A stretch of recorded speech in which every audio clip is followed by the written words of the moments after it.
Bonjour à tous et toutes, nous sommes le 27 septembre 2018, un trader parle au trader. On va faire le point sur la journée qui nous attend, qui est une journée extrêmement chargée, et on va voir un peu ce qui s'est passé avec le FOMC hier. Alors, journée extrêmement chargée, vous voyez, on a notamment l'Italie qui va présenter ses orientations budgétaires pour 2019. Ça va être assez surveillé pour voir s'ils veulent faire du déficit ou non.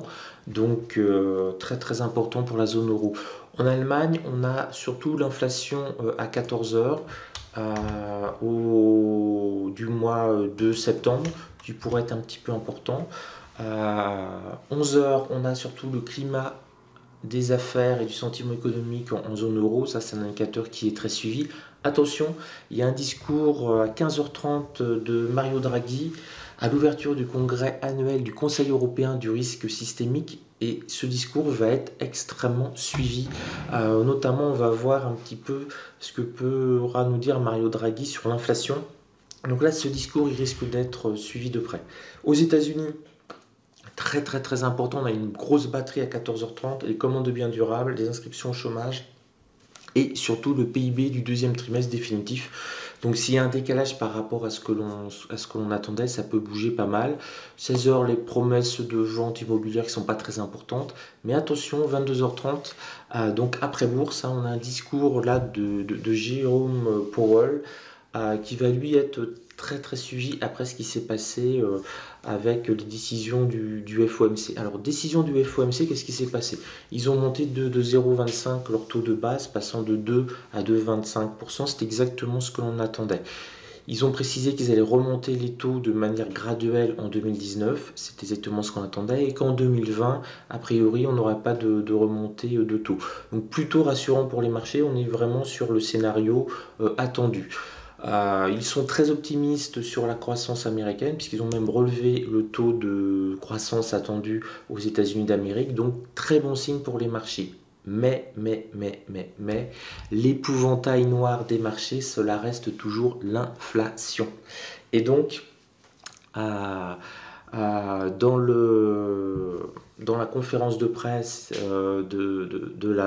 du FOMC, ils ont précisé qu'on a senti une certaine inquiétude sur l'inflation. C'est vrai que on commence à avoir une petite inflation sur les matières premières, mais aussi ce qui sera donc surveillé de très près, ça va être les salaires américains.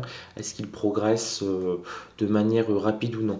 Donc c'est ce qui a un petit peu stressé, j'allais dire, les marchés, c'est cette idée que l'inflation revient, et l'inflation, quelle est la conséquence de l'inflation? Ça réduit les marges des entreprises, mais surtout s'il y a de l'inflation, les banques centrales, que font-elles? Elles remontent les taux pour contrer entre guillemets l'inflation, et une remontée des taux, c'est jamais bon pour les marchés actions, puisque si vous avez sans aucun risque, vous pouvez passer votre argent à 2%, 3%, etc. Pourquoi prendre des risques sur le marché action? Donc dans ces cas-là, il y a une décote du marché action, une baisse des indices pour aller mettre sur des placements sûrs et sécurisés entre guillemets, et qui propose un rendement un petit peu intéressant. Quand vous avez très très peu d'intérêt, si vous avez des taux à 0,25, 0,50, 1%, il vaut mieux aller en bourse pour 90% des personnes. Par contre, si vous avez des taux à 2,5, 3%, 3,5, 4%, alors là, les gens retirent leur argent en bourse dans les actions pour les mettre sur des placements bloqués et garantis. Donc c'est un peu ça qui a créé quelques tensions sur les marchés, et on va voir ces tensions de manière très nette.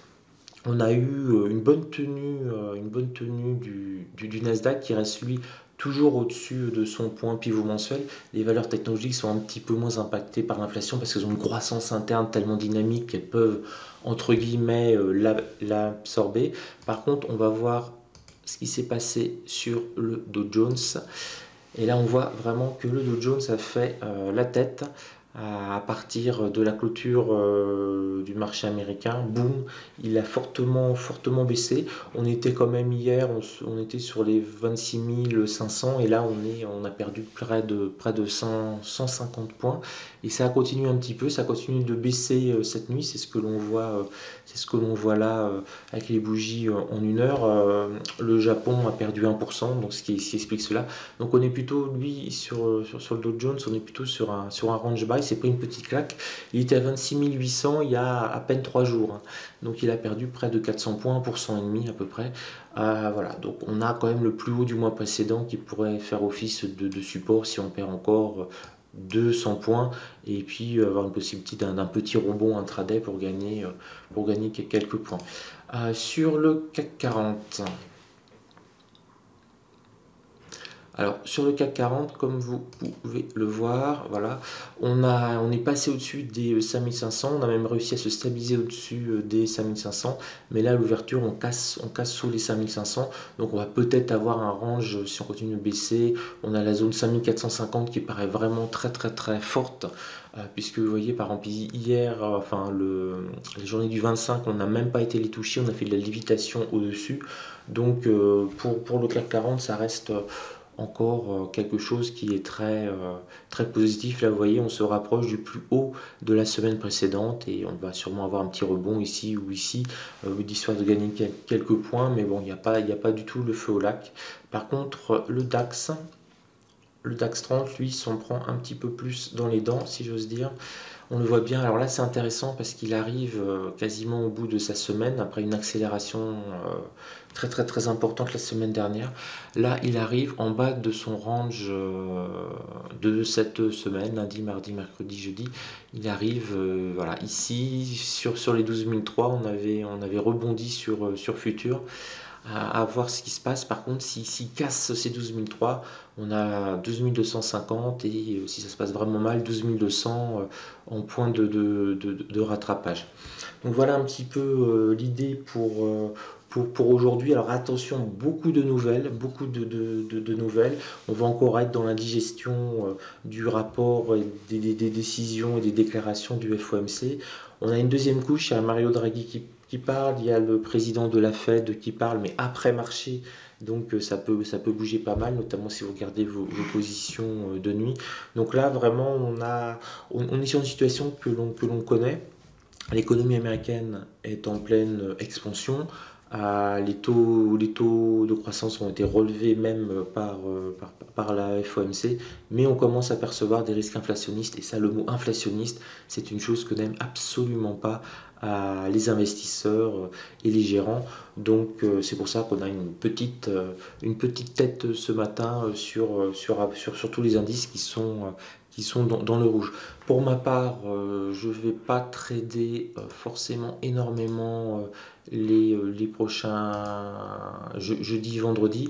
Là, vous voyez donc mes résultats de la semaine. Je suis presque sur 2 000 euros. Mon objectif, hein, c'est comme la semaine dernière, c'est de me rapprocher des 2 500 euros.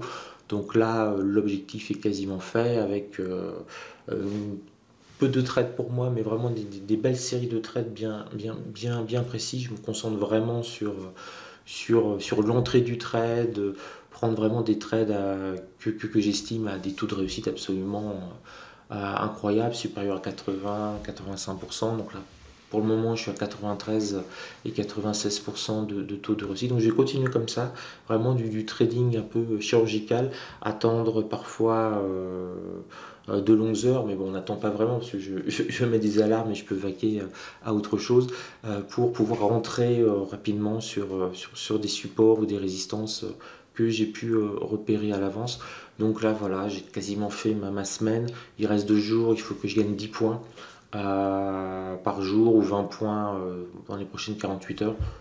Donc pas de mouron à se faire, pas de pression du tout à se faire, juste à attendre une belle opportunité technique évidente pour moi à ce moment-là.